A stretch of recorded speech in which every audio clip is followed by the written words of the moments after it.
So to start off with welcome and apologies, we've got some apologies from DCC Rob Griffin, ACC Suk Verma and ACC Leona Skur for today, unfortunately, and Michelle Buttery, who can't be here today as well. So we're a bit thin on the ground, but we can get things through, and we've got the chief here, so we can more than crack on.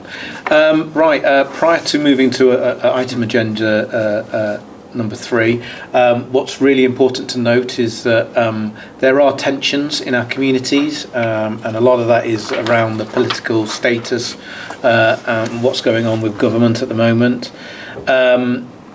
Firstly, I take it you're aware of that unrest, and what sort of things are you doing with the partners and stuff and minority communities to try and mitigate some of that and start connecting?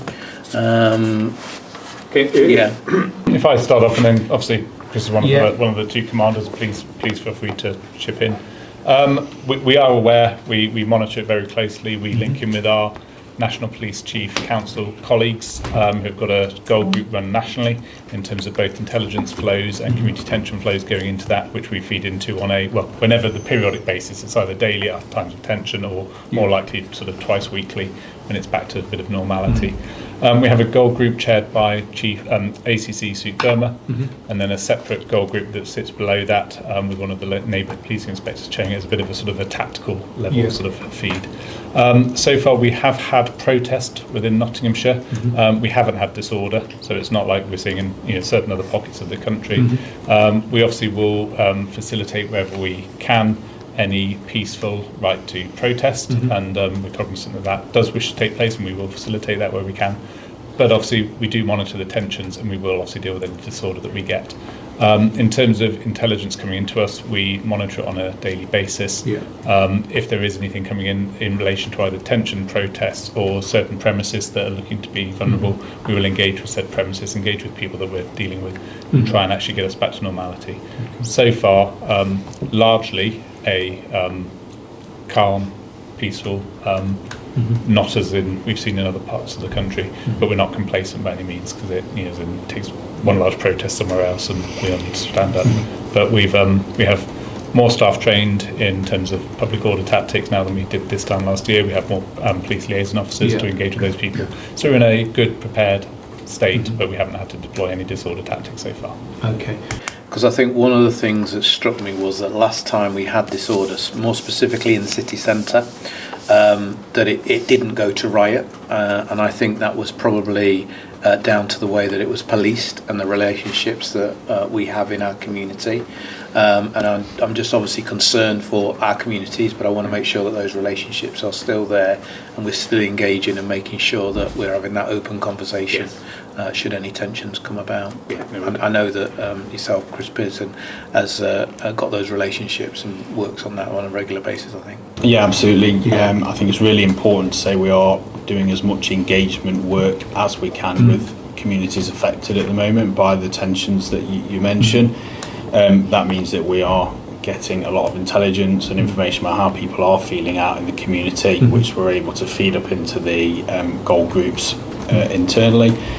But we also have the independent advisory groups as well. So we know we've got some of the community leaders working really closely with us, and they give us an awful lot of advice and guidance on how we can best support communities, which we are doing an awful lot on in the city and across the county at the moment. So I think actually following the events of last year, we've continued to actually build on those relationships and spend a lot more time with our communities to understand their concerns. No, that's great, absolutely great. And it's really, really important at this particular time to make sure that those, I suppose, channels are open.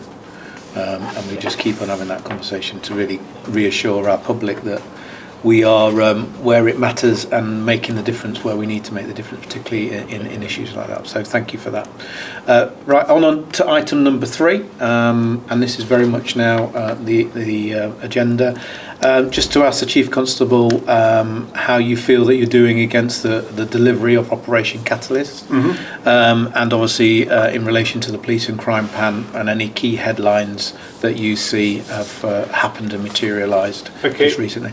Thank you. I'll try and cover both simultaneously. Absolutely. So forgive me if I go slightly out. No. But if we take sort of investigations first, and we can link that into obviously the priorities around violence against women and girls and serious violence, the compliance rate that we sought to achieve in terms of 95% compliance with supervisor reviews, investigation plans, and victim updates.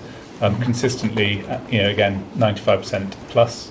Yeah. So good sustained performance. Obviously, Sam is now fully in charge of the performance monitoring and delivery of those areas. But again, it's we report on it daily. It goes into our force performance board on a monthly basis. Good consistent performance. Likewise with QUAT. When you sort of take that back into some of the vulnerability work and obviously linking it back into neighbourhood policing, the Thrive completion, so when we're looking at vulnerability, which HMIC said was not always as systemic as it should be, 97.2% compliance. Vulnerability Thrive is at 99.3%, again, which is an increase. And Solace, which is our crime prevention work, 91.2%. So all quite good increases even from sort of when we came out of Engage. So continued improvement. When you then look at some of our sort of the serious violence and knife crime, when I say a mixed picture, it's a positive picture. So knife crime has decreased. So some good positive aspects there. Serious violence involving a knife has also decreased. So knife crime by 10%, serious violence involving a knife by less than that, but again a decrease. And possessions have gone up. As much as I think that's when I say a mixed picture, is in we never like to see people carrying knives on our street, but these are knives that were being carried and are now being found. So they've gone up by say only a fraction, 4%. But it shows that our product, our proactivity and our productivity in terms of stop and search is still working. Because these are knives that we're taking off the streets. Some of that increase as well is in relation to some of the new changes in legislation that we're seeing around some knives which previously weren't legal, now being illegal, so it makes our job easier. In terms of then violence against women and girls, we're seeing largely a positive picture in relation to that sort of that crime type, both in terms of our crime reductions, but again, it's some of the outcome codes are now changing. So whereas before we were sort of asking why have outcome 16 gone up versus 21, that's a case of us changing how we record third-party reports. So some of the sort of indicators that you're looking at thinking that doesn't go the same way as normal, we've actually done that deep dive and actually understood that where it sits. Positive outcomes in relation to rape and serious sexual assault, again, are going up, but probably nowhere near where we want them to be, and that's the same nationally, so some more work to do. And again, if you wish to add anything, please feel free. So I think certainly around rape and sexual offences, not just in Nottinghamshire, but obviously nationally around that, we are, I think, as a region, certainly from our Oxford area, with a force lead for rape, essentially public protection, and certainly when we look at our South Kensington, other regions, we're doing really well. Clearly, outcome rates aren't where we would like them to be nationally. We'll challenge significantly, but we see day in, day out media release and scrutiny regarding rape and serious sexual offenders every day, unfortunately. Doing what we can do, definitely, and have a really good input and buy-in regarding Oxford area, both locally and regionally. Okay. And then probably feeding it back into probably one of the sort of more sort of the confidence indicators, which I know might be seeing sort of obviously down standard, but comparing it to our baseline, 6% increase in sort of residents satisfied that the police service is doing a good job. So again, everything's going in that sort of right direction. Not complacent. You mentioned before that as in we came out of Engage to Operation Catalyst. Operation Catalyst remains our brand, our operation to deliver these services. That then goes back to the embedding of the neighbourhood policing. Another one of your priorities that our priorities too, along with one of our concerns. We have more officers in neighbourhoods than we had this time last year. We are making full use of the neighbourhood policing guarantee in terms of making sure we can maximise the number of resources we have deployed into that, what we call 1A, but the general public will call neighbourhood policing. And making sure that is actually sustainable throughout that period of time. So that's still ongoing. We are fully compliant with the guarantee in terms of updating people within 72 hours of them making contact, by having named individuals' contact details published on our website, and by sort of complying with the in overly simplistic terms, you said we did.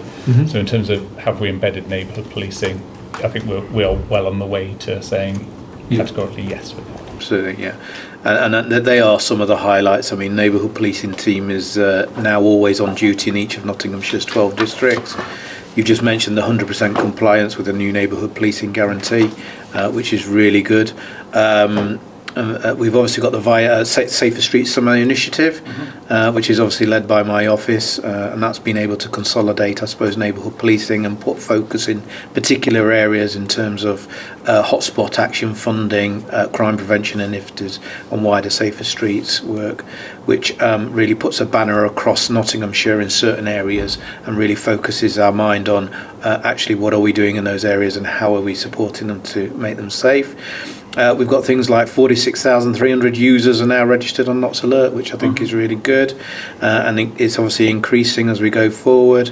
There's specialist training for neighbourhood policing staff, and there's a new multi-agency problem-solving meetings which are now standard across all the districts. So when I go out, and I've been to West Bridgeford today, I went to Ashfield 2 weeks ago, neighbourhood policing is very much a factor within the communities and the people that we talk to, so the signs of that are really good. I know there are some teething problems with neighbourhood policing, but on the whole I think it's starting to embed itself in and make the difference in our communities. So very much a pat on the back with that one. We must continue the pressure with neighbourhood policing in the sense of making sure it's delivering for us, and making sure that our communities know it's there. Really, it's there to help and support them. So it's really, really important. But some really good headlines there, I think, and really sort of just demonstrating the fact that it is embedding itself. You know, from my point of view, I see it as Nottinghamshire Police have turned the corner and we are now moving in the right direction. So that's really good. Okay, did you want to ask something? No. Okay, so right on to the next item agenda, which is item number 4, which is embedding the neighbourhood policing model. This is going to be a presentation from Superintendent Chris Pearson of the City to talk about neighbourhood policing. Thank you very much. So I'm Superintendent Chris Pearson. I'm head of the City Division and the force lead for neighbourhood policing. So I'm going to take you through a very short presentation about our neighbourhood policing model, talking specifically about how we're putting communities and victims first. So the first thing I'd say, and I know you've mentioned some of this already, Commissioner, but we have implemented a new neighbourhood policing shift pattern in all 12 of our districts. So we now have a very consistent shift pattern with a team on duty on days and afternoons in each of our policing areas. And that shift pattern has now been extended, so we've got some of our officers working later on into the evening when we know actually that we do get the majority of our crime and antisocial behaviour reported to the force. So we're actually in a better position to respond to that crime and ASB in our communities, and that shift pattern is embedded throughout the week, so it includes the weekends and bank holidays as well. So we have a really consistent presence now in our neighbourhoods. To give you an idea, that means that our neighbourhood policing teams are now able to contribute between 300 to 400 hours of additional patrols in ASB hotspots per month. Some of that is supported by the ASB hotspot funding that we have from the Home Office as well, and in support of the Safer Streets Summer initiatives as well. So a really healthy sum of policing hours that we are now reinvesting into our communities. We've sought to make sure that we are more responsive to community concerns, and I'm going to come on very shortly to actually how we set our local policing priorities. But one of the things that we've now fully embedded in neighbourhood policing are multi-agency problem-solving meetings.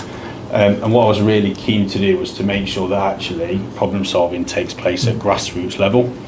We involve the public, we involve the partners, our local authorities, and some of our voluntary sector organisations that really support the police and the partnerships in actually solving local problems much earlier on, so actually before they escalate into bigger issues in our communities.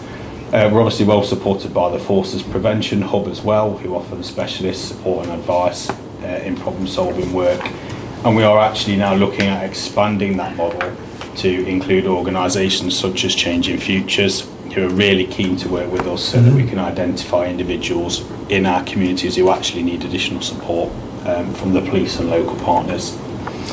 And then we've really focused on that you said we did approach. It's all well and good us hearing from the public about what matters to them, and yes, we do loads of really good problem solving work, but I think it's really important that we then are very clear with the public about what we've done in response to those concerns. Next slide, please. So this is how we set our local policing priorities then, and it starts with our surveys on the Knots Alert system. So we now have the highest number of survey respondents that we've had in Nottinghamshire in a very long time, and I'll come on to some statistics very shortly.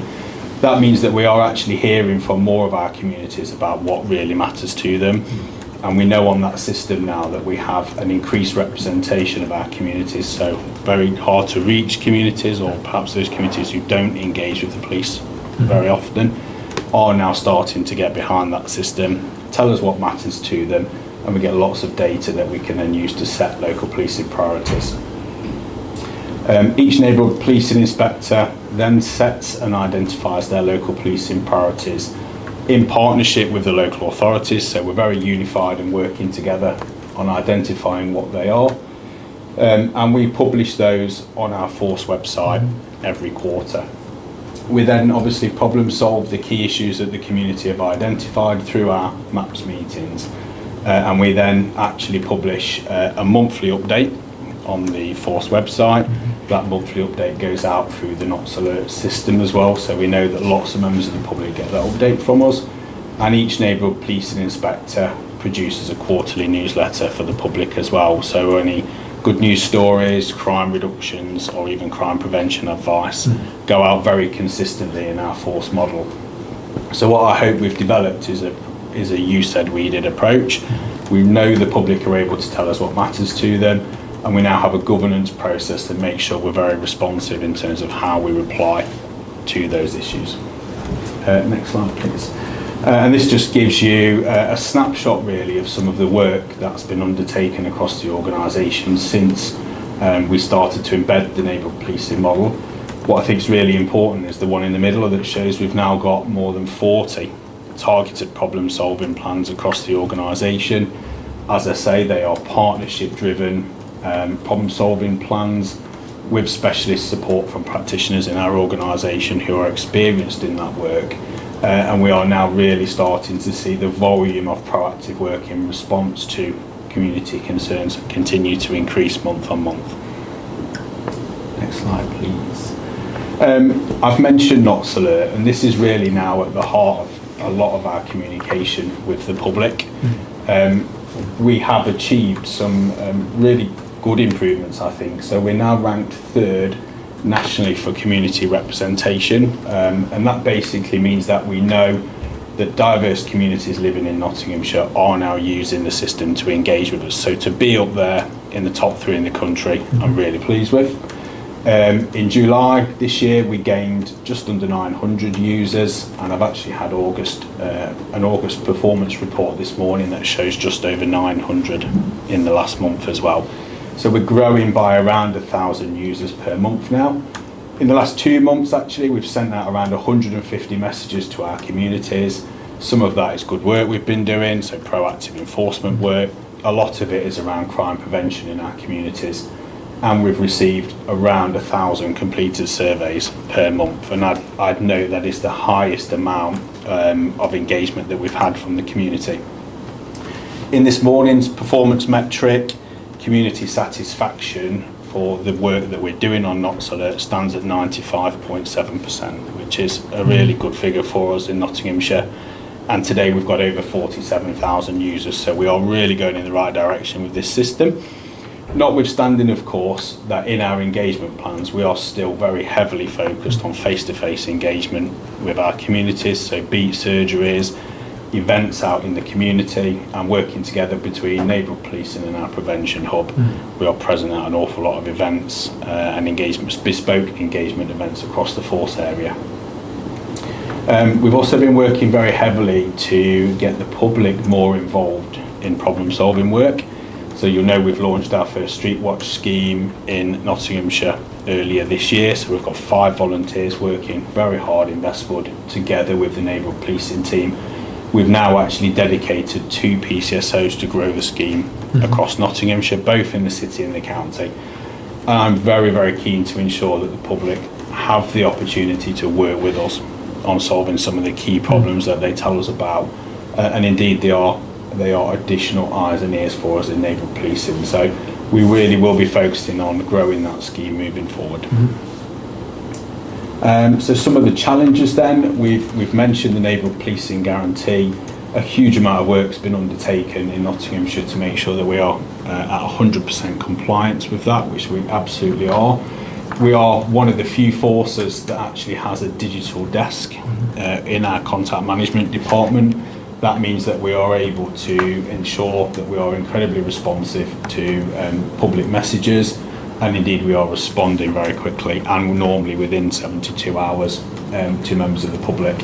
We have the appropriate governance processes in place now, and of course our performance against that is monitored nationally. We do expect some additional parts to that going forward. One will be a potential target of 51% visibility in our communities. Right. So we are already starting to look at how would we deliver that then, should that form part of a future guarantee. We now have, of course, the PEEL inspection framework for that includes neighbourhood policing going into the future, and a real focus in there on abstractions and making sure that neighbourhood officers are left to deliver the pillars of neighbourhood policing as much as possible. That already forms part of our abstraction policy and sits within our existing governance processes, but nonetheless a challenge that we need to remain focused on going forward. And of course we have the National Neighbourhood Policing Framework to continue to deliver, but as Mr Cooper says, we are well on our way to fully embedding the neighbourhood policing model now, which does meet those requirements. And I think, any questions? So there are 3 questions from members of the public. So it's Nadia Stapleford. Hello, my name's Nadia and I live in Stapleford. And my question for the Chief Constable concerns the drug dealing that I've witnessed around the local area. I see quite a lot of young men on bikes, faces covered, who drive down the Twitchells and come down my street and go to various people's houses, collect a small package and give a small package. So what I'd like to know is, what can the Chief Constable do, or what is being done to prevent this activity in my area? Okay, thank you. If I start, and obviously Christopher should take over, but obviously, drug dealing, drug usage is one of the one of our priorities. We look to tackle it through a variety of tactics. And what I'll say to Nadia is, obviously you've come forward with the sort of information here. We'll get the local beat team to be in touch, if that's okay, to get some more information intelligence. But to the wider public and in other circumstances, please let us know this information intelligence, whether that's through the neighbourhood policing teams, through phoning 101 or the digital desk, or through contacting Crime Stoppers, and you can do that through either the website or 0800 555 111. That intelligence picture does build up. For Stapleford, for example, I know we've executed a number of warrants recently, one of which resulted in quite a large seizure of drugs. That only takes place because of intelligence we get from the community. So if we get that intelligence coming in, if we get that community feed around where drug dealing is taking place, because we know it brings all the antisocial behaviour along with it, we will act. You won't always see it straight away because of how we deal with these matters, but hopefully, and I'm not sure when this question was asked, Nadia, but hopefully you'll even see some of the positive activity that's taking place that we've reported in the local media. Chris, anything to add? And only as the boss says, that I've spoken to the neighbourhood policing team over at Stapleford, and they have been out executing warrants in the community, so seizing cannabis. And I know that we have one of the key offenders now in prison as a result of that proactive work. So as Mr Cooper says, the community intelligence is vital, and I'd really encourage reporting of that through Crime Stoppers or through our force control room. So I suppose the important thing is that reporting is key, so we can build the picture, so we can actually deal with that issue. Yeah. Okay. Thank you, Nadia. The next one is Richard Stapleford. My name's Richard McRae. I'm the chairman of Stapleford Community Group. I've lived in Stapleford since I was 6 months old. Love doing what I do up here, especially at Montrose Court and this end of Stapleford, because it's where I live. So of course I care about where I live. My question for the Chief Constable is, what do we do to tackle the youngsters that's whizzing around on these modified bikes? they're stealing Lime bikes, stripping them down and converting their own mountain bikes into electric bikes, which is well illegal. So my concern is, what can we do about that? Okay, thank you, and certainly for some of the Lime bike issues I'll hand over to Chris. But obviously the antisocial behaviour associated with, I'll say any bikes, but particularly motorised bikes, whether they're Sur-Ron bikes or adapted Lime bikes, is a priority. It features as quite a local priority to some of our through the neighbourhood engagement work that obviously Chris has previously mentioned. We're working with the National Police Chiefs Council around what we can do with manufacturers, what we can do with suppliers, what we can do with importers. So we're trying to stop this at source with some of the national work, but we're also doing some work locally. So with housing providers, with members of trading standards and fire service, because as much as they're an antisocial behaviour problem on the street, they're also a danger in the home. A lot of these modified bikes are not done safely. People charge them on a 3-point plug in their hallway, and it causes fire risk. It causes all sorts of damage. What we will do whenever we get the opportunity, and it's safe to do so, is seize the bikes. Usually they require a license. Usually they require insurance and require registration. If they haven't got that, they can be seized. I won't steal Chris's thunder. I'll let you come on to talk about some of the successes in that. But again, it's one of those areas that we will look to tackle. We will use a variety of tactics, including some of our drone teams. And if people know where these bikes are being stored, where these bikes are being purchased from, please let us know. We know some of it, we don't know all of it, and we'll take action. But Chris? Well, I'll start specifically with Lime, because I noted Richard mentioned Lime bikes in his question. So we've been working really closely with Lime, following a number of issues across the city centre specifically, but I know those issues have actually extended into Gedling, Broxtowe and Rushcliffe. So I'm really pleased that Lime have made a number of improvements to their bikes. They are now much more difficult to take in an unauthorised manner, so we know that young people were breaking the locking mechanisms on them, riding them around the city and county and then dumping them in the road and on pavements, etc. Over 70% of Lime's fleet have now had an upgrade fitted, which we believe has almost completely solved that problem, and that they are now much more difficult to take without using them properly. So I'm seeing the numbers of complaints improve across the city, and we are seeing far less offences taking place involving Lime bikes. We now have a governance process and partnership meeting with Lime on a monthly basis, which is really positive because they are working very closely with us to understand those concerns and make continual improvements. So I hope that process will continue moving forward. With e-bikes more specifically, we have seized 80 of them in the last 11 months, and we've destroyed over 100 of them in a slightly longer period of time. What is really positive is that we are working with the Home Office on new technology. So 2 of our officers have recently been down in London talking about what technology is out there that can potentially disable them going forward. So there is technology coming to actually be able to stop them in future. I think that is a really big part. But as Mr. Cooper says, alongside that, we really need the community intelligence. Who is riding them? Where are they stored? Are they stolen? That type of thing. Reported to us through our website or through the 101 service, and we will indeed follow those up as much as we possibly can. But our officers and staff are also carrying out some bespoke targeted days of action around the issue, particularly in the city of Nottingham, and we are working really closely with the housing partners and local authorities to try and eradicate the issue as much as possible. Great. Just to add to that as well, then, coming up to the Christmas period, I'll be doing a comms campaign around bikes and e-scooters about what's legal, what's not illegal, because I know that a lot of parents buy their kids these bikes unaware of the fact that they're actually illegal unless they've got tax insurance. The Lime bikes are legal because they're on a scheme, and obviously when you hire them, you hire those protections. So I think it's really important that we just get out there in what I would call in simple terms, so that the public can understand what is illegal and what is not illegal, and make sure that hopefully over Christmas parents don't waste the money on buying scooters for their children knowing that they're A, going to get confiscated, and B, they can't ride them unless they're on private land. So I will support whatever needs to be supported. I've had conversations with Lyme as well, so it's great to hear that that's being resolved now. And I think that one of the issues is that this is probably the biggest issue we have in terms of complaints from people in the city, and even more so reaching out towards the county now a little bit. What are you doing about the bikes? What are you doing about the scooters? So it's really great to hear that there's some really good work, and obviously we need to continue that, so that's really good. Thank you for that. Over to our third question, and is Asif.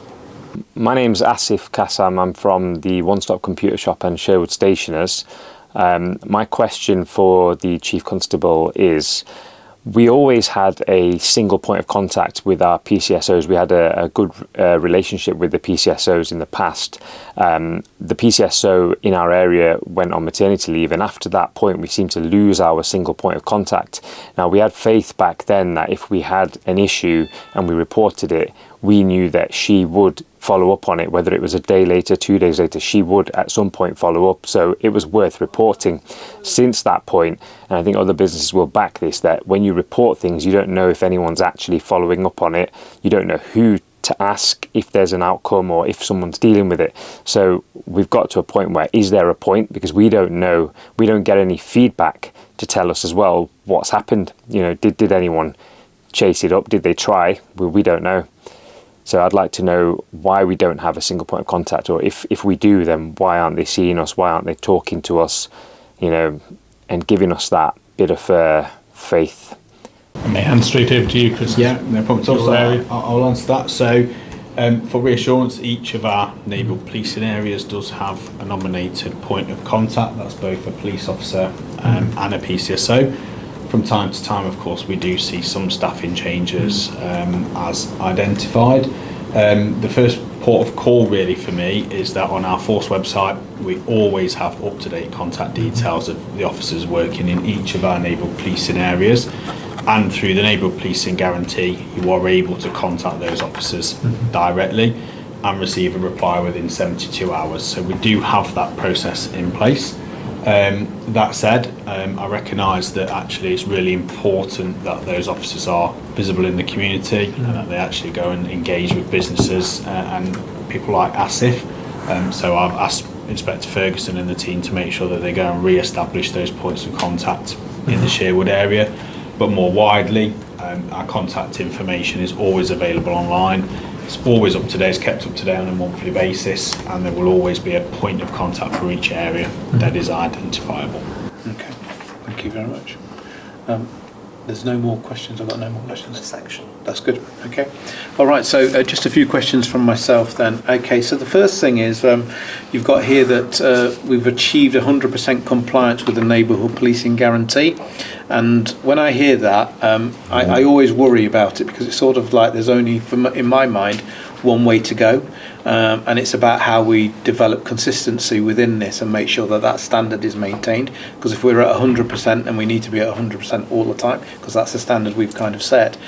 Can you sort of explain to me what this really means in a sense for the public, and how we're sort of going to maintain that 100% sort of pressure on there?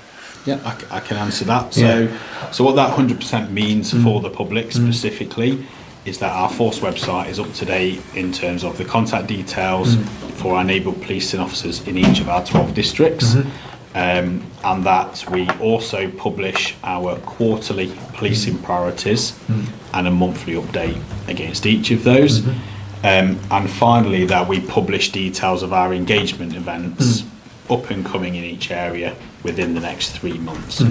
So how will we make sure we stay at 100%? So we've developed a new governance process in Force. That means that each neighbourhood policing inspector has to effectively complete a performance report for their area on a monthly basis.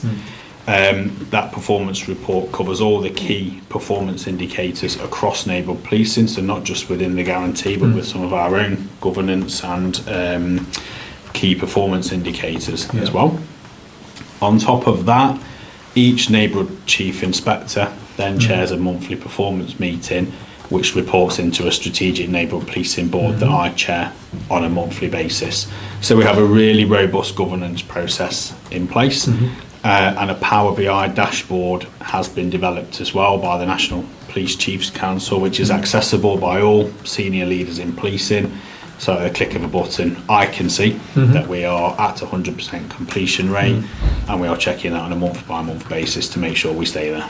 Okay, thank you for that. Thank you for that explanation. Angela, there's a question you'd like to ask? Before my question, I'm really pleased to hear that you guys are working in partnership with Changing Futures, because they support the ones with multiple complex needs, and they are, really need that support there, because it's from mental health to coming out of prison to substance misuse to homelessness and domestic violence. So that's really positive. With the NOTS alert, and you've got over 46,000 users, and you mentioned there's some from diverse communities, and obviously there's those that have literacy problems or language problems, and what steps would you take to reach out to those underrepresented groups? So we are, as I said, there is a balance to be struck between electronic engagement and face-to-face. I recognise that. The first thing I'll say on the engagement side of things is there are over 150 different languages that the system can be put into at a click of a button now, so it has actually come on an awful long way. So we are finding that more and more diverse communities are able to engage with the system because they can change the language to suit, which I think is a really important step forward for digital engagement. But most importantly then, of course, the neighbourhood policing teams, they all have an engagement pack, so every year we produce an annual community profile that's produced centrally by our analysts. So what that shows us is which communities we've got living in Nottinghamshire and where, and then each neighbourhood policing inspector is expected to complete an engagement plan, which they do on a quarterly basis, and there are sections in there to cover how we are engaging with diverse communities. So what we are doing is going to specific events, for example in the city that will be at some of our mosques, synagogues, that type of thing, to make sure that we have the opportunity for face-to-face engagement. We're very fortunate as well to be invited to a lot of events across the city where specific communities want us to go and actually talk to them about crime prevention or hate crime, those types of things. So we really have a wealth of different ways now that we are engaging with as many communities as possible. It's probably important to note that we are recording all of that. So going forward, my hope is that we will be able to get to a position where we can analyse which communities we've engaged with and to what extent, and then of course where are our gaps. And there will always be some gaps because we know sadly that some communities out there still fear the police, particularly our asylum seeker communities. We really want to engage with them in the very tough political climate that we're in, but we know they fear engaging with the police. So there's a lot of work to do still there, but we also then have the independent advisory group participants who can actually fill some of those gaps for us as well. So there's a lot of different stuff happening, but there is an awful lot more to do as well to make sure we're truly embedded across all of our communities. Right, thank you. Just to bear in mind, there's some people who cannot read and write in their languages as well. Yeah. So it'd be good to do some kind of video and get a translator on there. Because some languages, some have dialects and not languages. So yeah. Absolutely, it's a massive challenge, and we know, for example, in some of our city schools, over 150 languages spoken in some of them. So it is not perfect by all means. But we're in a much better position than we were, so we'll keep chipping away at it, and I'm dead open to thinking about some of the different ways that we can build those bridges and fill the engagement gaps going forward. Thank you. Thanks for that, Chris. And finally, for the last question in terms of neighbourhoods, I want to talk to you about beat surgeries. We've had some sort of interaction with some members of the public, and really looking to see what sort of support you're giving to the neighbourhood policing teams to make them obviously accessible, but also make sure that they're in a variety of venues that don't exclude people. And I don't quite know what sort of response you're getting from the public with regard to surgeries at the moment. I don't know how that's going, and if you have some sort of feedback as to how you're thinking it's going and where you think it could be improved. So I think my assessment of traditional beat surgeries is they're not as well attended as they perhaps once were. So in days gone by, we would hold neighbourhood policing events in local community centre, and maybe only 2 or 3 people would turn up. So what we're actually looking to do is to turn that around and actually get ourselves out into more open community spaces. So not long ago we were approached by Costa, whose coffee shops are incredibly busy across Nottinghamshire, and they are really keen to see us actually hold beat surgeries and engagement events in those public locations. So we are taking that work forward at the moment and looking to trial that in certain areas of Nottinghamshire to see what the public uptake is. Clearly there are not just coffee shops, there are a wealth of different community venues that I'm keen we explore. But one of the things I would like to do as well is to look at locations where neighbourhood policing officers can work and be accessible to the public. So we all have laptops. We know that there will be the admin side of police work to undertake, but actually can some of that be done in the community where our officers and staff are more accessible to the public who may just be passing and actually want to talk to an officer. But I do also think we could make improvements by holding some digital events as well. There is appetite out there from some of the feedback we're getting about holding some virtual beat surgeries. So members of the public can very quickly dial in. They're all incredibly busy. On a Wednesday night, 8 o'clock, they can dial in and talk to us about what matters and then be off again. So we're exploring a number of those different options, and I would like to say that we have options in a number of different areas so we can cater for different community needs moving forward. No, I agree, and it's nice to hear that you're thinking about a diverse range of options for the public who, as of from 20 years ago, move very differently in very different spaces and in a very different way, and particularly the younger generation who perhaps don't want to come and sit down for a couple of hours and listen to a police officer talk, might just want to come and ask a question about a specific issue. I would add to that as well, Commissioner, if I could. We do have schools officers working in schools, youth clubs and other educational settings. We have officers dedicated to our universities, and we know we've got around 75,000 students in the city each year from a number of different backgrounds. Some of them are international students with a real fear of crime actually in our city. So we have put resource into specific areas where we know we needed to grow the engagement, but obviously we can look to widen that approach going forward. Thank you for that. So on that one, in terms of neighbourhood policing, I will close that down. Thank you for your responses. It's nice to hear the reassurance, and it's also nice to know that neighbourhood policing in many different ways is starting to really to bear fruit, I think, not only for the force but for our communities, and being able to have somebody to contact in their time of need. So that's really good, so thank you very much for that. So we move on to item number 5, which is ensuring victims receive the help they need, and this is a presentation from Superintendent Sam Austin. So just to say that victims are very much front and centre in terms of my police and crime plan, and it's really important that we lead from a victim point of view. So I'll hand over to you, Sam, and let you present. Thank you. Would you like me to go through the report, Commissioner, or would you like me to pick out key highlights? Ideally, pick out the key highlights, please. Okay. So, as you said, the victims are absolutely front and centre of everything we do. There is a victims code that we adhere to. This victims code is open to other agencies, but it is predominantly the police who ensure compliance is upheld. There are 12 key victim rights contained within the victims code, and it's fair to say that victims have always been our priority, but it was under Op Catalyst that this was given the absolute priority that it absolutely deserved.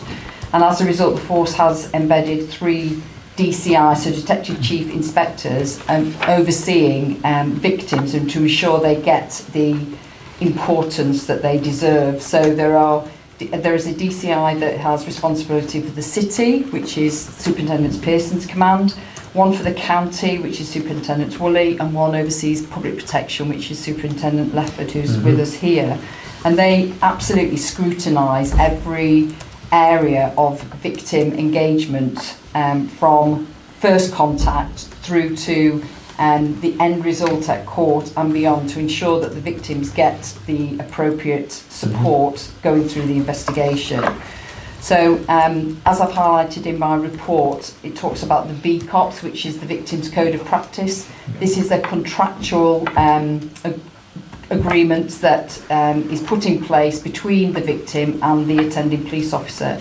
Now, what we stipulate that at least every 28 days, that victim receives an update. But that, what I would say is that's at least every 28 days. And it's a contract, so if the victim says, actually, I would like contact every 10 days, then that would be the agreement. But what we stipulate is every 28 days. But for any significant updates, such as an arrest of a suspect, a victim update must happen every 5 days. But if that individual is deemed vulnerable, that's within 1 day. And how we know that these dates are being adhered to is we have strict governance and monitoring in place. So we have the Power BI app, which Superintendent Pearson has referred to, but we have it throughout the victims update. So I can tell you on a daily basis what percentage of victims are being updated within that 28-day period. And what I can say is if it goes above a certain percentage, we want 100%. Ultimately, we can't have 100% for VCOPS because we do have a number of crimes that are recorded but don't have an obvious victim, such as an affray. We have Marek cases coming where we don't have there is a victim, but it's governed in a different way. So our system won't allow us to have 100%. But what I can say is VCOP compliance regularly is at 98%, which is very, very good. Obviously, we would like it higher, and we continue to press that every day. But 98% VCOPS compliance is a very, very good number. Victim needs assessment is something that runs along the VCOP, and this is something that the attending officer must fulfil out at the time of contact with the victim, and as a result, at the initial point, and then must be revisited at every 28 days to align with the VCOPS. Now, before Op Catalyst, this stood at about 50%, and we know then that the content of the victim needs assessment was not where it needed to be.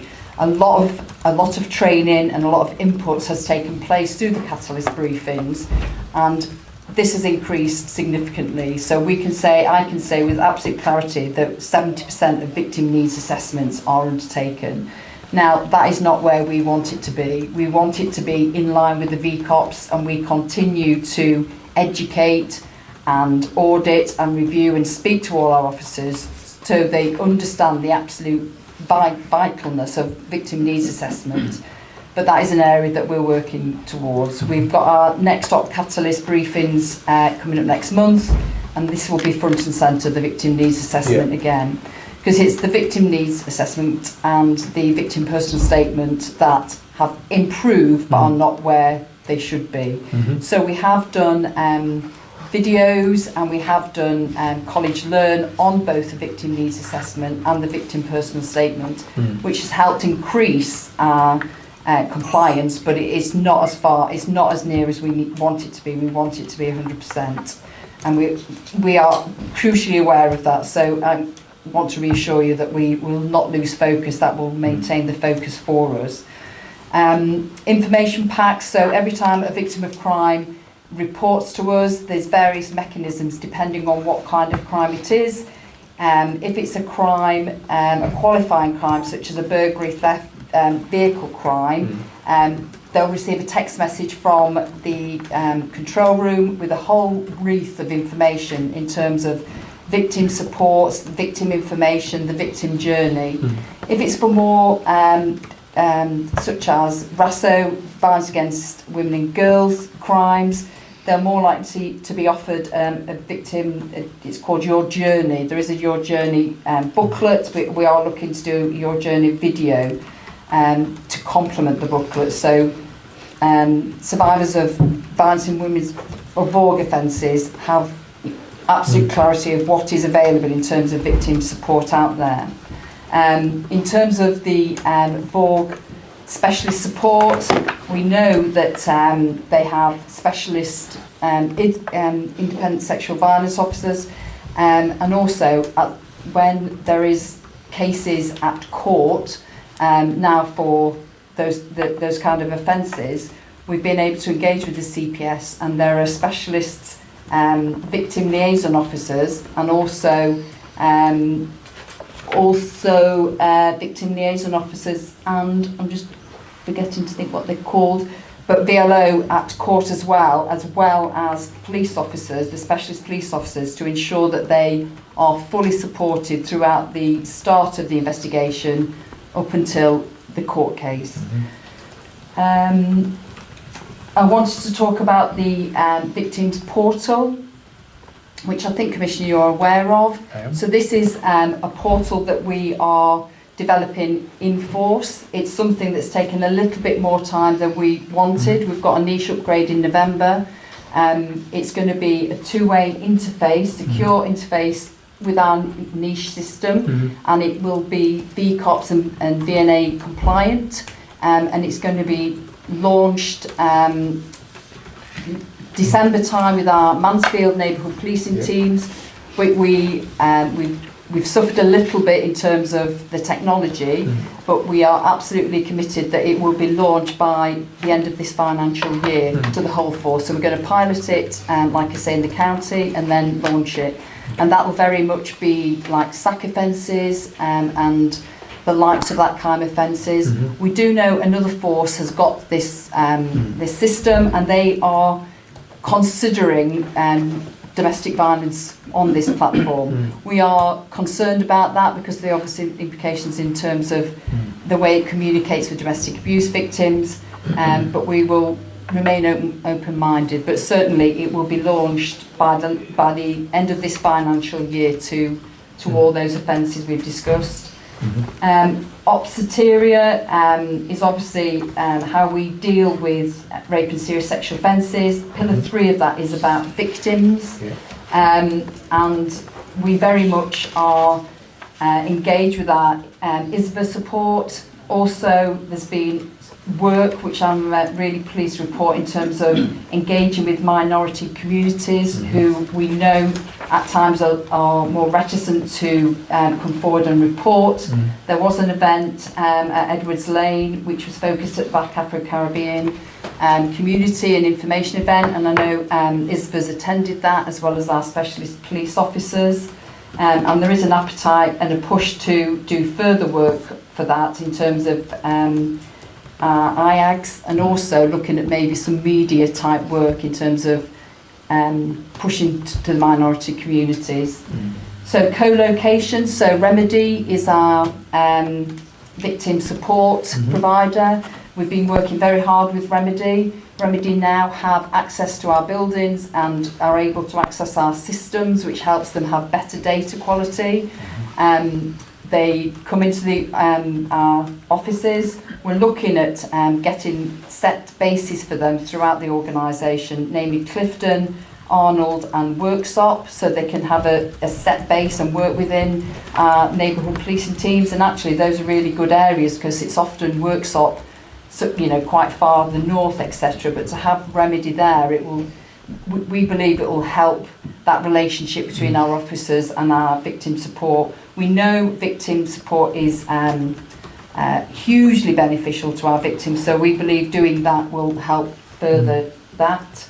And the out-of-court resolution, we know obviously the increase in out-of-court resolution is increasing. We know that our victims report they are satisfied, increasingly satisfied with this route. It is reported that some feel that they'd like the day in court, they'd like to see the perpetrator in court, but when it's fully explained to them that actually the out-of-court resolution isn't a lesser detriment, actually if the person doesn't comply with the conditions of the caution, where they will go back to court, then they certainly report to us increased satisfaction in terms of that disposal. So victims, as I say, remain increasingly high on the agenda, and I think in terms of the innovation that we're looking at for the portal, should only increase our VCOPS, but our victim needs assessment ever further. Okay. Lovely. Thank you for that. Obviously there's some good highlights there where you're saying obviously the force maintains a 93% compliance with the VCOP across all commands. Significant improvement has been made with post-catalyst with the victims' needs assessment. I also appreciate your honesty in saying that that's improved, but it's not where it should be, and work is ongoing with that, which is nice to hear that you're being honest about that. We've got 97% positive feedback relating to rapid video reviews, which is obviously for survivors of domestic abuse. And over the last 12 months, 98% of victims have been offered victim services, which is good. It'd be nice to see that at 100%, but I'm sure we will get there. But thank you for your honesty and your reassurance with the work that's being done there. Now, we have a question from Helen from Sherwood. If we'd like to run that, please. Hello, my name is Helen and I live in Sherwood. My question for the Chief Constable is, how does the force ensure victims remain updated on these investigations, particularly in complex or long-running investigations? Thank you, Helen. Now, we know this is a challenge because some of the investigations with regard to domestic violence and sexual offences can be extremely long-winded, so I know it is a challenge to the force. Yeah, no, definitely not. If I start and then Sam will take over, and like I say, some of it will be repeating of Sam's presentation, but obviously to give the question the answer it deserves. To make sure that victims are kept updated, we've heard through Sam's presentation about the victim code and the victim contract, as I'll call it. So every 28 days at least, a victim of crime, regardless of that crime is within the last month, 6 months, 12 months, will receive an update from the officer in the case. If the victim requires it more frequently than that, then they can raise that with the officer and they'll agree that, so it can be every 10 days, or when a significant event happens, such as an arrest, someone's bailed, which Sam, as the ultimate arbiter of it, can monitor. I can, so everyone in the force has got access to look at who's not updating the victims in accordance with the victim code or in accordance with the contract. We consistently sit at, well above the 95% in terms of compliance, but we're also conscious that that doesn't always impact on the quality aspects. So the victim needs assessment and the actual quality aspect is then looked at by members of Sam's team to actually make sure that the victim updates that are being provided are relevant, timely, accurate, to the point, and in line with it. So it's not just victims, message left on answer phone. It is actually going more than that. And then we have the sort of the QUAT assessment, which I know we've sort of briefed on previously during this the accountability board, which looks at the quality of investigations as well, and that includes victim contacts as part of that overall assessment. So we're confident that victims are being updated. Where they're feeling that they're not, they obviously have the right to complain, and they can go through either the professional standards department or by contacting the officer or the officer supervisor to make sure that takes place. But like I say, we're in a much healthier position than we were. But I'll then hand over to Sam for anything further. No, I agree. And actually, and I know Helen mentioned about complex and long-running investigations. They're often handled by our CID departments, but they are absolutely scrutinised, absolutely like they should do for every officer. And we, as I said, the 3 DCIs that the force have invested, we very much look at those long-standing investigations to make sure that they are being progressed as quickly as they can be. But post-charge, that doesn't stop our commitment and our responsibility. We make sure that the victims are absolutely front and centre of every case to ensure they're fully updated of everything that's happening with that case. Thank you very much. Thanks for that reassurance. I'm sure Helen will get some reassurance out of that, and hopefully it will reassure the public that we put our victims front and centre. One other question from me with regard to this. You mentioned the Mansfield pilot, and my understanding is it's not being rolled out at this point, or it's on the verge of being rolled out. Absolutely, is that right? Still testing. Yeah, so they're still testing. Yeah. Do we know how it can be adapted to meet the needs of our diverse victims?